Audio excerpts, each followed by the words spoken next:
Et alors, ça dit quoi les potos? Eh ben ça va corriger l'exercice de bac tombé en métropole. On attaque l'exercice 3 de géométrie dans l'espace avec les affirmations. On doit préciser si elles sont vraies ou fausses et justifier la réponse. Lis bien l'énoncé et moi je lis l'affirmation 1, une représentation paramétrique de la droite AB est ce truc-là. Alors les potos, là, fallait être bien concentré. On prend déjà AB pour avoir un vecteur directeur de cette droite et on extrait le vecteur directeur qui apparaît dans cette représentation paramétrique, donc -2, -1, 3. Attention, l'erreur c'est de dire que comme c'est pas AB, du coup c'est faux. On s'en fiche parce qu'on peut prendre n'importe quel vecteur collinéaire à AB. Donc oui, c'est pas le même qui apparaît ici, mais ils sont collinéaires de facteur -2. Je multiplie celui-ci par -2 et j'obtiens bien AB. Donc ce vecteur est bien aussi un vecteur directeur de la droite AB. Et vu que j'ai le point B qui est évidemment dans la droite AB, eh bien j'ai bien un système paramétrique comme ça avec les coordonnées du point B et les coefficients devant les facteurs T qui sont donc les coordonnées de mon vecteur directeur. Donc l'affirmation 1 était vraie, ça c'est bien une représentation paramétrique de AB. Check. 2. Le vecteur ceci est normal au plan OAB. On doit déjà justifier que OAB est un plan, donc on prend les vecteurs OA, OB et on voit évidemment qu'ils sont non collinéaires parce qu'il n'y a pas de relation de proportionnalité entre les deux.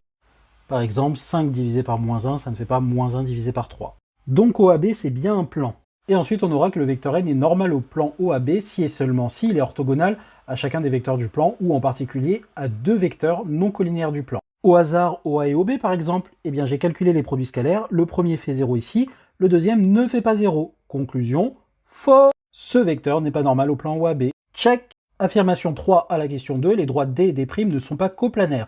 Donc on a deux systèmes paramétriques respectivement pour D et D' qui sont donnés ici, et on essaye de voir. Pour être coplanaire, il faut qu'elles soient soit parallèles, soit séquentes. Et je teste le parallélisme. Non, elles ne sont pas parallèles puisque j'ai un vecteur directeur de l'un qui n'est pas collinéaire à un vecteur directeur de l'autre. Même bail, pas de relation de proportionnalité. Donc soit elles sont séquentes, soit elles sont tout simplement non coplanaires, non parallèles. Je résous donc le système en faisant l'égalité des quantités du système paramétrique. Ici, en isolant K, j'obtiens que K est égal 6 moins 4S. Et en remplaçant dedans, j'obtiens finalement que S est égal 5, K est égal moins 14. Et je remplace dans les coordonnées des systèmes paramétriques de D et D' et j'obtiens ces deux points, ce qui est absurde. Donc les deux droites ne peuvent pas avoir d'intersection puisque j'ai une incohérence.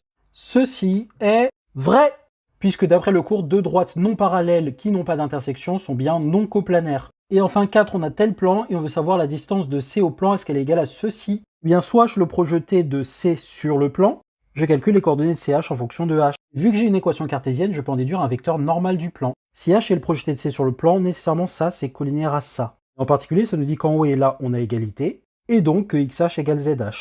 Et donc que YH égale 1 moins XH en utilisant les autres relations. Puis en mettant dans l'équation de plan avec EDX, j'obtiens ces coordonnées, et donc ça pour H. J'ai rapidement checké, tout est OK, et finalement je calcule la distance et je trouve bien